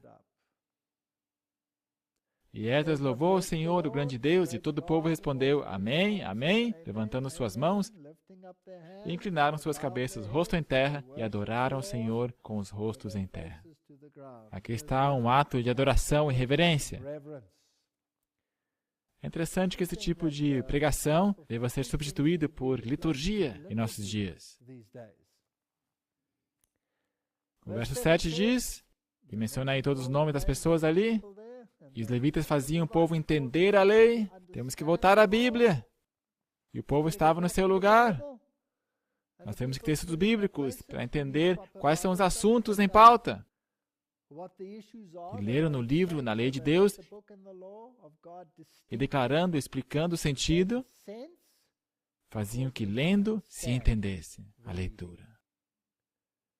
Liturgia não vai fazer isso. A liturgia não vai ter esse efeito. A liturgia vai manter as pessoas ocupadas, criar um senso de excitamento, de sentimentos, mas ir de volta à Bíblia. É isso que a nossa igreja precisa. E Neemias, que era governador, e o sacerdote, o escriba, e os levitas, que ensinavam ao povo, disseram a todo o povo, esse dia é consagrado ao Senhor vosso Deus. Então não vos lamenteis, nem choreis, porque todo o povo chorava, ouvindo as palavras da lei. E perceberam quão longe eles tinham caído. E disse-lhes mais, ide, comei as gorduras, e bebei as doçuras. Não gordura no senso da gordura que se tira, mas a gordura no sentido de abundância. Enviai porções aos que não têm nada preparado para si. Porque este dia é consagrado ao nosso Senhor. Portanto, não vos entristeçais, porque a alegria do Senhor é a vossa força. Este é um grande momento, de fato, quando descobrimos a verdade, que fazem desta igreja o que ela é. Quando voltamos às grandes verdades e pilares do Adventismo. Então esta igreja vai voltar a ter vida. Estaremos tristes pelos erros, e teremos grande alegria por saber o porquê nós somos quem nós somos hoje. Eu estava pregando uma vez num país europeu e veio falar comigo uma moça. Ela estava chorando. E ela disse, obrigado, porque agora eu sei porque eu sou uma adventista do sétimo dia. Eu pensava que eu era uma em muitas, sem propósito, sem qualquer propósito. Mas nós temos um chamado. Nós temos uma mensagem para o nosso tempo. Nós somos especiais à vista de Deus, não porque seremos bons, mas porque a mensagem é boa. Não somos simplesmente mais uma igreja aí fora, temos uma mensagem. E todo o povo se foi a comer, a beber, a enviar porções, a fazer grande regozijo. Portanto, estamos comendo, bebendo a palavra de Deus e podemos enviar porções. Somente se você entende, pode enviar porções. Eu tenho certeza que essa moça voltou à sua casa e começou a pregar a mensagem. Você não acha que ela o fez? Eu penso que sim. Porque entenderam as palavras que lhes fizeram saber. Temos que voltar a ter uma fé inteligente. Eles leram, entenderam, choraram, rejubilaram e guardaram a festa dos tabernáculos. E isso é fascinante. Esta é a segunda vinda. Representa a segunda vinda. E acharam escrito na lei que o Senhor ordenara pelo ministério de Moisés que os filhos de Israel habitassem em cabanas, na solenidade da festa, no 7º mês, e toda a congregação dos que voltaram do cativeiro fizeram cabanas e habitaram nas cabanas. Esta é a expectação da segunda vinda do Senhor. Hoje as pessoas querem guardar literalmente as festas. Eles querem voltar, de forma literal, a guardar todas as festas. Quando as primeiras festas do sistema judeu apontavam para Jesus Cristo e para a sua morte, e para o seu descanso no sepulcro, e para a sua ressurreição, e para o Pentecostes, que simboliza o derramamento do Espírito Santo, pregando a Cristo como Salvador do mundo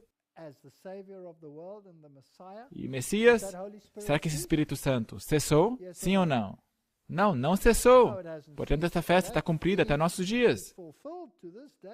Não podemos guardar essa festa como um dia especial. Então, as festas finais no calendário são o povo de Deus. A festa das trombetas, proclamando a mensagem do julgamento, 1844. O dia da expiação. No dia da expiação, as pessoas tinham que jejuar. Quer dizer que eles não comiam carne. Este era o jejum de Israel. E nesta hora, se eles não estavam em dia, eles eram cortados do meio do povo.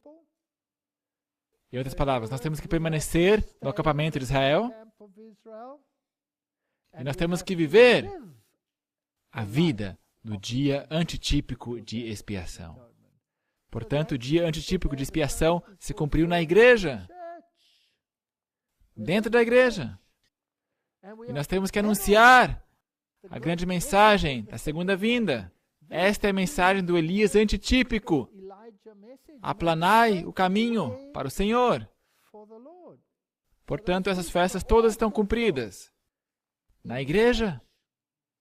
Portanto, Cristo, as primeiras 4 festas, a sua noiva, as últimas festas. Portanto, aqui estavam sentados em cabanas. Tinham uma expectação da segunda vinda do Senhor. Estava perto. Estava às portas. Porque nunca fizeram assim os filhos de Israel desde o dia de Josué, filho de Num, até aquele dia. E houve muito grande alegria. É um truque ecumênico de tentar coagir os filhos de Deus hoje, de se emaranhar novamente no tipo e no sistema judeu de adoração, em vez de reconhecer o antítipo que esta igreja representa. O capítulo 9 fala de arrependimento, confissão e separação. Se você ler, se você entender, se você se arrepender, se você tiver alegria por acolher essa mensagem,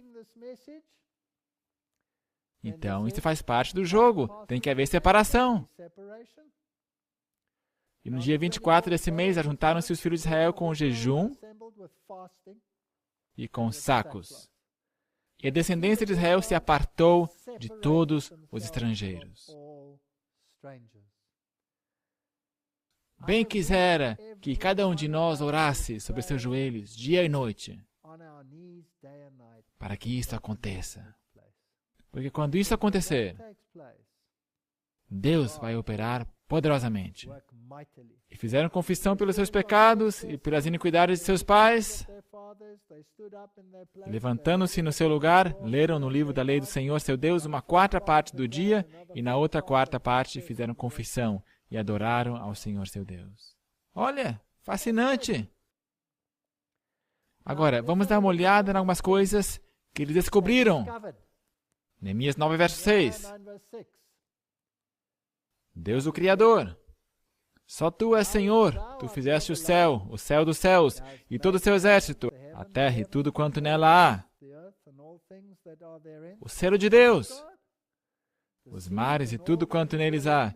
Tu os guardas com vida a todos, e o exército do céu te adora. Agora uma pergunta. 6 dias. É isso que nossa igreja representa. Não importa o ridículo de Tobias e Sambalate e seus amigos.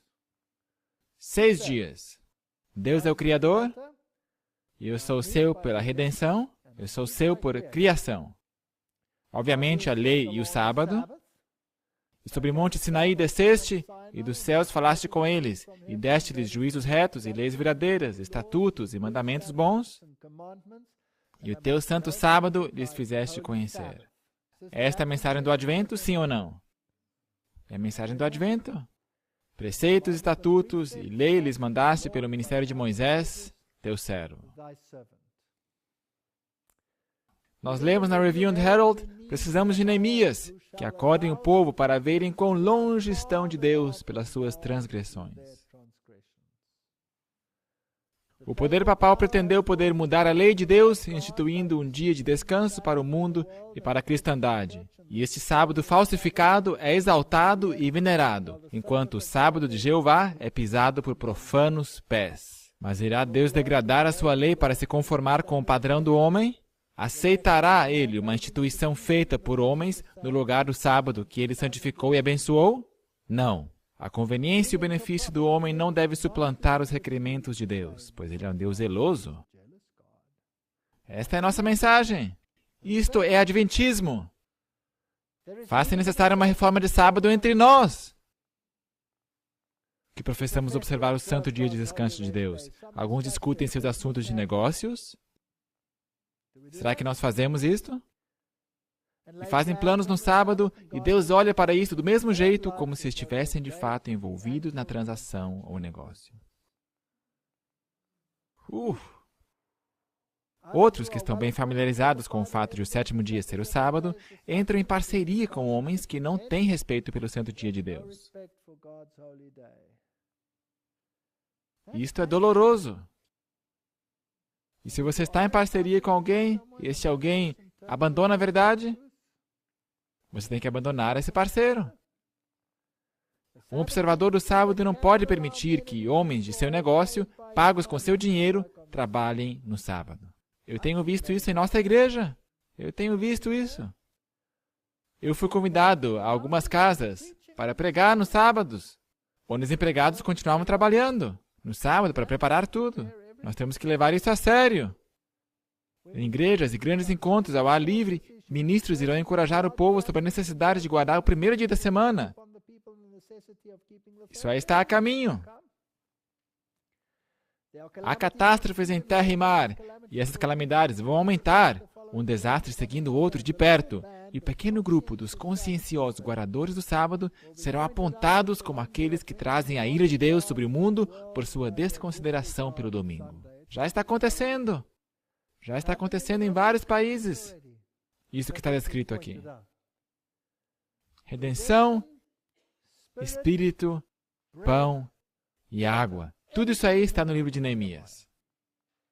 Porém, eles e nossos pais se houveram soberbamente, endureceram sua cerviz, e não deram ouvidos aos teus mandamentos. E recusaram ouvir-te, e não se lembraram das tuas maravilhas que lhes fizeste. E endureceram a sua cerviz e sua rebelião. Levantaram um capitão, a fim de voltarem para a sua servidão. Porém tu, ó Deus perdoador, clemente e misericordioso, tardio em irar-se, e grande em beneficência, tu não os desamparaste.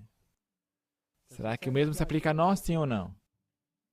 Nós mencionamos algumas coisas na igreja que não estão corretas, mas ele não nos abandona. Esta ainda é a sua igreja remanescente.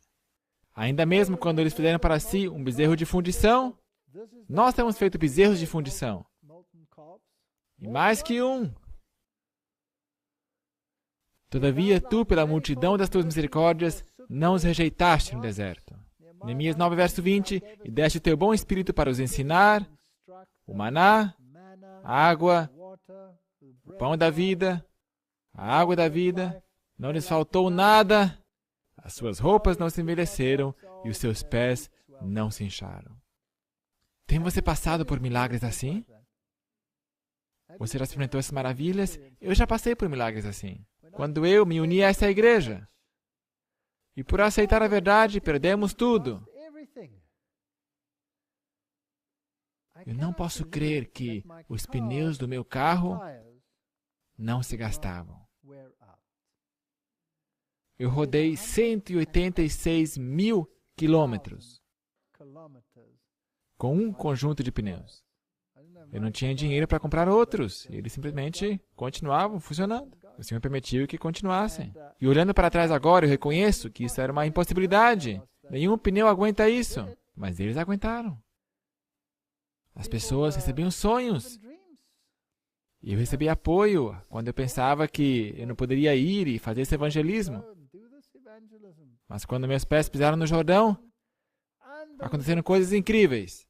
Apesar de sua maldade e teimosia, mas pela tua grande misericórdia, os não destruíste nem desamparaste. Porque és um Deus clemente e misericordioso. Há pessoas demais que dizem, nós abandonamos a igreja por causa de todo o mal que há nela. Não, esta ainda é a igreja de Deus. E todavia fizemos uma firme aliança e o escrevemos e selaram-no.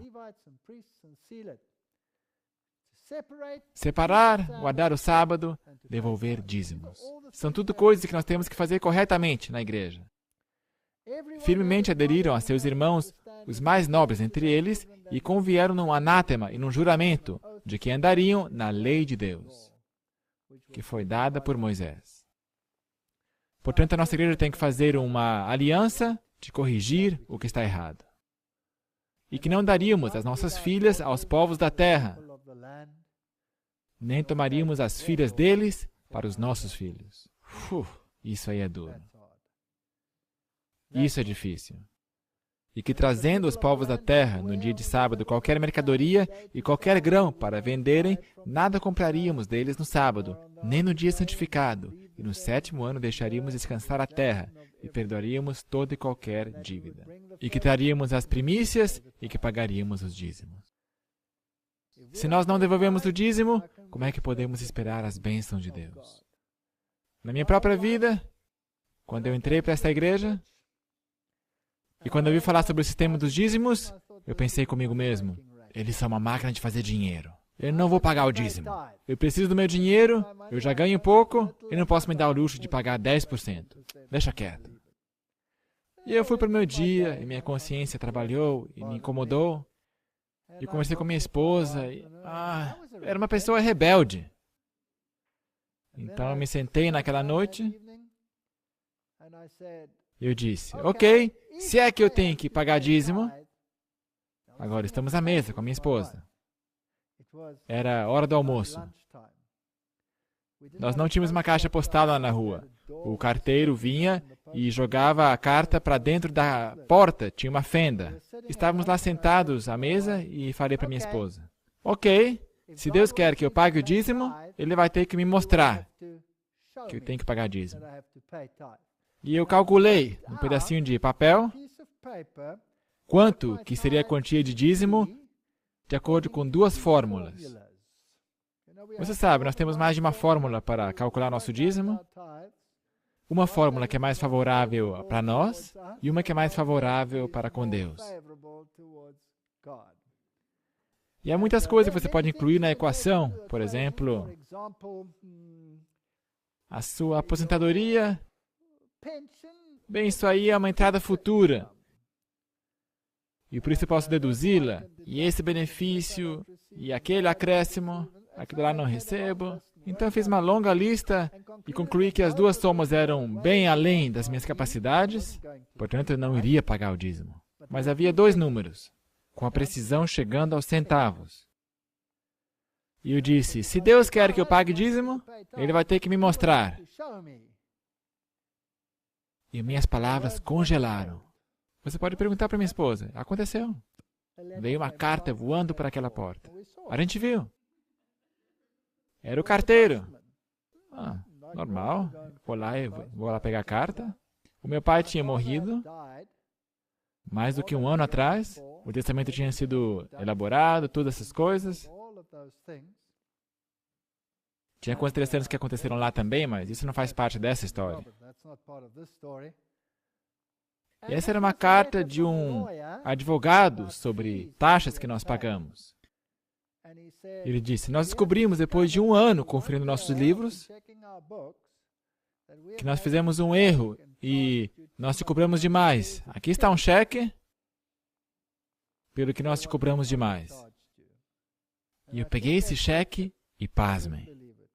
Com a precisão dos centavos. Exatamente, infelizmente para mim, a soma mais alta. Exatamente. Então eu disse, ok, se Deus quer pagar seu próprio dízimo, como ele acabou de fazer, esse foi o primeiro cheque com o qual eu paguei meus dízimos. Nós estávamos bem doentios, porque nós não conhecíamos a reforma de saúde. O nosso orçamento para os químicos era horrendo. Tínhamos muitas crises, nossos filhos também. Interessante que nosso orçamento de drogarias chegava nos milhares todo mês. E no próximo mês, o nosso orçamento farmacêutico foi menor e a diferença também foi esta quantia do mês anterior. Então, de uma certa forma, Deus também pagou o seu segundo dízimo. Mas depois ele disse, agora é com vocês. E depois, com o passar dos anos, eu descobri que não posso me dar ao luxo de não devolver dízimos. Portanto, se eu estou em grandes dificuldades, a primeira coisa que eu faço é pagar meus dízimos. De outra forma, eu não vou conseguir sobreviver aquele mês. Nós temos que aprender esta lição. E o sacerdote, os filhos de Arão, estaria com os levitas. Esse dinheiro não é para mim, é para os levitas. E sabe, nós argumentamos, será que eu posso mandar esse dinheiro para aquela pessoa ali? Ou essa aqui? Porque afinal de contas, sabe, eu não quero dá-lo para esses apóstatas. Você já escutou essa? Mas é para os levitas. É para os levitas. E entre todos estes supostamente apostatados, também temos algumas gemas preciosas aqui e ali. Você já percebeu isso também? Sempre há uma joia ali. E se você não pagar o dízimo, quem seria o primeiro a ir? Se é que uma certa parte está apostatada. Esta gema irá.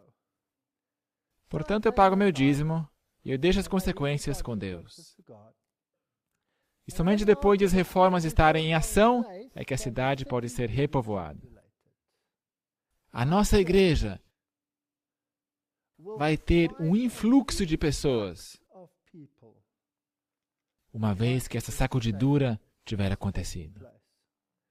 E as muralhas e os portões purificados e dedicados. Os capítulos 11 e 12 tratam deste assunto da dedicação. Na dedicação dos muros de Jerusalém, buscaram os levitas de todos os seus lugares para trazê-los a fim de fazerem a dedicação com alegria, com louvores e com canto, saltérios, símbolos e com harpas. Música na casa de Deus. O verso 30, e purificaram-se os sacerdotes e os levitas, e logo purificaram o povo, as portas e o muro.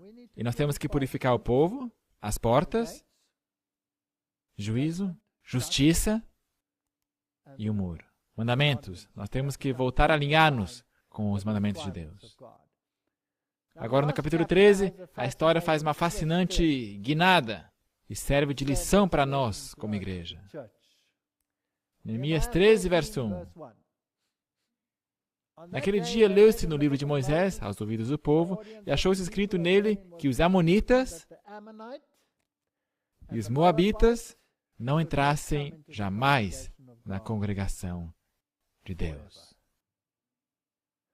Falando nisso, temos que fazer uma qualificação aqui. Ruth, ela era o quê? Ela era uma moabita. Entrou ela na congregação? Sim. Portanto, se o moabita diz, teu Deus será o meu Deus, o teu povo será o meu povo, Então já não é mais um moabita, mas um israelita. Está claro isso? Só por via das dúvidas. Mas um amonita ou moabita, que é um amonita ou que é um moabita, jamais deve entrar na congregação de Deus. Não pode haver transigência com o sincretismo. Ou é verdade, ou é erro. Porquanto não tinham saído ao encontro dos filhos de Israel com pão e água, antes contra eles assalariaram a Balaão. Sucedeu, pois, que ouvindo eles esta lei, apartaram de Israel toda a mistura de gente. A multidão mista, aqueles que constantemente vão contra o que Deus está dizendo, que se recusam a praticar os seus requerimentos, e nós já passamos por essa tipologia, nós não vamos repeti-la. Eles vão se apartar, eles serão separados, isso vai acontecer em nossa igreja. Agora, antes disso, e agora, preste bem atenção, Eliasibe, sacerdote que presidia sobre a câmara da casa do nosso Deus, se tinha aparentado com Tobias. Temos aqui uma infiltração. Ele estava aliado e era um sacerdote. E era supervisor da câmara da casa de Deus. Esse é o coração da igreja. E fizeram ali uma câmara grande. Não um lugarzinho pequeno. Não um lugar no cantinho. Uma câmara grande. Aonde?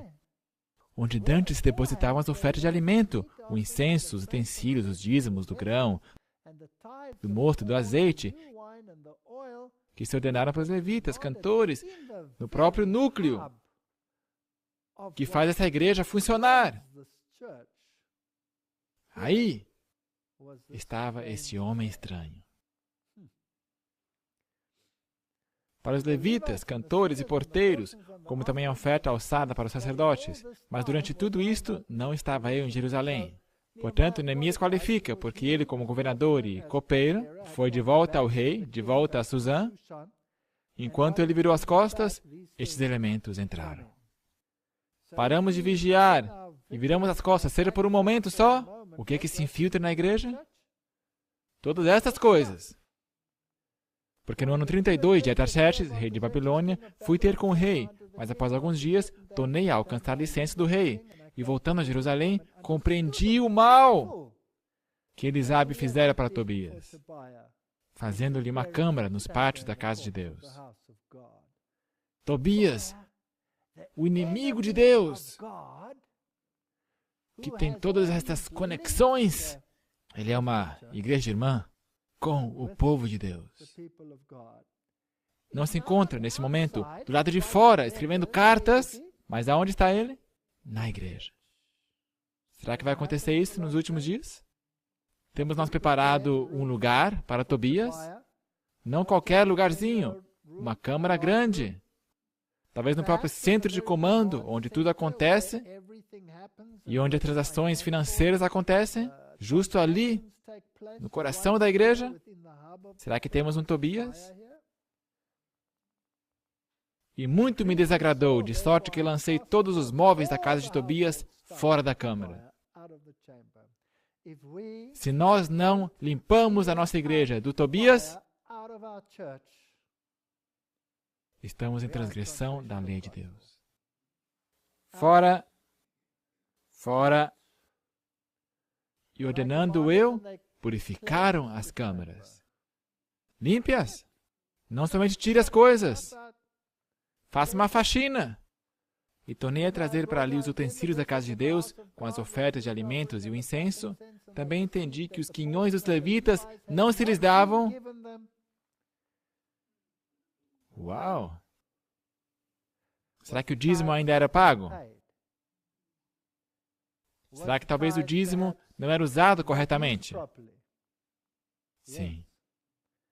Quem nesse caso é responsável? Eu, que não pago o dízimo, ou eles, que empregam mal esse dinheiro? Eu pago meu dízimo. Eu pago meu dízimo. Todo mês, eu pago meu dízimo. Pode ser que não o deem aos levitas? Pode acontecer? Agora, isso não é um fenômeno universal, acontece aqui e ali. E nós, como povo, geralmente ficamos muito indignados quando escutamos coisas assim. E queremos reter o nosso dízimo. Mas não faça isso. Então contendi com os magistrados e disse: por que se desamparou a casa de Deus? Porém, eu os ajuntei e os restaurei no seu posto. O Espírito Santo vai purificar esta igreja. E todo Judá trouxe os dízimos do grão, do mosto e do azeite aos celeiros, e por tesoureiros pus sobre os celeiros a Selemias, os sacerdotes, menciona a todos, porque foram achados fiéis. Precisamos de trabalhadores fiéis na igreja. Este lhes encarregou a eles a distribuição para os seus irmãos. Por isso, Deus meu, lembra-te de mim, e não risques as beneficências que eu fiz à casa de meu Deus e as suas observâncias. Naquele dias vinham judeus que pisavam lagares ao sábado, e traziam feixes que carregavam sobre os jumentos, como também vinho, uvas e figos, e toda a espécie de cargas que traziam a Jerusalém no dia de sábado. O sábado é tido em pouca monta, diz o Espírito de Profecia. É tratado com leviandade. E protestei contra eles no dia em que vendiam mantimentos. E também habitavam em Jerusalém tírios, todos esses negociantes, que traziam peixe e todo tipo de mercadoria, que vendiam no sábado aos filhos de Judá. E contendi com os nobres de Judá, e lhes disse: que mal é este que fazeis, profanando o dia de sábado? É isso que está acrescentando ira sobre Israel, profanando o sábado. Eu ordenei que as portas fossem fechadas.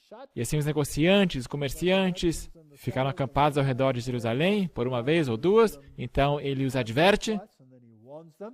E protestei, pois, contra eles, e lhes disse: por que passais a noite defronte do muro?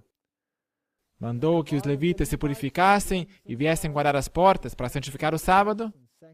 Esse é um assunto sério. Nós não podemos pregar uma coisa e viver outra. Vi também naqueles dias judeus que tinham casado com mulheres asdoditas, amonitas e moabitas. E seus filhos falavam meio asdodita e não podiam falar judaico. Quer ver isso num contexto moderno? Temos pessoas que têm mais ideias evangélicas do que ideias adventistas. Não conseguem falar a linguagem adventista, só conseguem se comunicar na linguagem evangélica, que torna o pecado obsoleto e leva em pouca monta a lei de Deus, dizendo: Deus não vai ver, Deus não vai escutar. Largar isso para fora de nosso sistema. Só uma língua, só uma verdade. E contendi com eles, os amaldiçoei, espanquei alguns deles, e lhes arranquei os cabelos. Ups! Ele foi duro. Lhes fiz jurar por Deus, dizendo: não dareis mais vossas filhas e seus filhos, e não tomareis mais suas filhas, nem para vossos filhos, nem para vós mesmos. Porventura não pecou nisso Salomão, com todas as mulheres estrangeiras que o fizeram pecar? Ele colocou isso num patamar tipológico. O que é mulher nesse engaste? As outras igrejas. Não temos nada que ver com elas, separem-se. Não temos nada que ver com elas. A única coisa que temos que ver com elas é dar um exemplo de viver correto. Trazer-lhes um evangelho de salvação em Cristo e obediência a seus requerimentos. Esse é o nosso dever. Não podemos descer do muro. E um dos filhos de Joiada, filho de Elisabe, o sumo sacerdote, era genro de Sambalate. Oh, pior ainda! O Oronita, por isso afugentei de mim. Lembra-te deles, Deus meu, pois contaminaram o sacerdócio. Tipologia, como também a aliança do sacerdócio e dos levitas, e os limpei de todo o estrangeiro. Temos que sair e nos separar. E designei os cargos dos sacerdotes e dos levitas, cada um na sua obra, como também para com as ofertas de lenha em tempos determinados, e para com as primícias. Lembra-te de mim, Deus meu, para bem. Quando, pois, vides que a abominação da desolação, de que falou o profeta Daniel, está no lugar santo, quem lê, entenda. Limpou aquele lugar de todos os mercadores, mas trazem o sábado de volta numa natureza comercial. Comprar e vender. seu falso sábado. Agora, a expulsão do genro de Sanbalate provavelmente levou à construção do templo cismático dos samaritanos no Monte Gerizim. Isso é interessante. Joséfo relata, e aqui uma citação das Antiguidades, que Manassés, um irmão do sumo sacerdote Jádua, se casou com Nicaso, uma filha do sátrapa Sanbalate. Ele era um cuxita e foi excluído do sacerdócio porque quem que o excluiu? Ele tinha uma vida dupla. Ele tinha duplas normas. Aqui ele estava com Sanbalate, praticando o sincretismo na igreja. Ele estava no sincretismo, praticando o sincretismo. Quando excluído do sacerdócio, ele estabeleceu a adoração no templo do Monte Gerizim, com a ajuda de seu sogro. Temos 2 sistemas de templo no mundo hoje que têm aparência bem similar. Um é baseado sobre o sincretismo e um desrespeito por todos os requerimentos da lei de Deus, sendo o sábado pivotal. Então você tem a igreja verdadeira, que tem que ser limpada desse sincretismo ecumênico. Tem que ser apartada, tem que estar separada desse sistema. A salvação vem dos judeus, não vem de Samaria. Jesus os deixou de lado e falou que a salvação vem dos judeus. Agora, ele pregou para eles. Ele lhes apresentou a verdade. Mas ele disse, a salvação vem dos judeus. Da mesma forma, a mesma coisa acontece no antítipo. Não podemos ter parte na adoração do Monte Gerizim. Isso não está de acordo com o sistema de Deus. Portanto, o sistema religioso dos saduceus era similar àquele dos samaritanos. Agora, os saduceus desapareceram do palco da história. Mas o que os samaritanos criam e o que os saduceus criam estava em harmonia. Agora, os saduceus, e preste bem atenção nisso, os saduceus não criam em morte e ressurreição. Não criou Paulo um tumulto ali quando ele lançou essa por meio da multidão? Eles não criam em morte e ressurreição. Eles criam que quando você morre, você vai para o seio de Abraão. Ou você vai para um lugar bem quente. E eles não criam em demônios. Eles criam em espíritos que voltavam após a morte para se comunicarem. Desculpe, quem que crê nisso hoje? Cada uma dessas doutrinas. Quem que não crê na imortalidade condicional da alma? Quem que crê que quando você morre, você vai ou para o céu ou para o inferno? E também crê que é justificável se comunicar com o mundo dos espíritos? Quem que crê nisso hoje? Porventura não são todas as igrejas aí fora? Há uma separação total.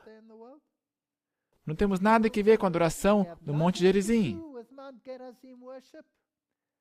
Tem que ser removidos. Não há possibilidade de um sincretismo. Portanto, o que os saduceus criam era bem similar àquilo que os samaritanos criam. Não acreditavam na ressurreição, mas numa vida após a morte, no céu ou no inferno. Eles celebravam o Pasch sempre no domingo. Eles diziam, porque é o que vem depois do 7º dia. Depois do 7º dia. Mas os fariseus calculavam o Pasch de acordo com a posição da lua nova. E eles eram conhecidos como 4 décimos. Eles o celebravam no dia 14 de Nisan. E, portanto, indiretamente, são responsáveis pela adoração no domingo. E Simão Mago, ele era samaritano, vestido com uma roupagem de cristianismo, e depois ele se tornou sumo sacerdote de Nero, em Roma. E porventura não temos um Simão Mago antitípico hoje, que é a Petra, e por isso é chamado de sucessor de Simão. Petra, Pedro. Os dois sistemas até hoje estão trombando um contra o outro, Sambalate ainda grita e Tobias está sentado no templo. Tobias, você não tem direito no templo do Deus vivo. O Espírito Santo vai te remover. Assim os limpei de todo estrangeiro. E designei os cargos dos sacerdotes e dos levitas, cada um na sua obra, como também para com as ofertas de lenha em tempos determinados, e para com as primícias. Lembra-te de mim, Deus meu, para bem. E quero terminar com esta citação. Espírito de profecia, serviço cristão. A maior e mais urgente de todas as nossas necessidades é o reavivamento da verdadeira piedade entre nós. Buscá-lo deve ser nosso primeiro trabalho. Que Deus nos auxilie ao estudarmos essas tipologias e a reconhecer que nós somos o cumprimento de todas elas. Mas se nós somos o cumprimento de todas elas, não olhemos somente para o lado negativo, mas para o lado positivo, porque na tipologia houve uma purificação. Portanto, essa purificação virá e será conduzida pelo Espírito Santo. E que Deus nos abençoe ao buscarmos um reavivamento da verdadeira piedade e a torná-lo uma realidade. Amém.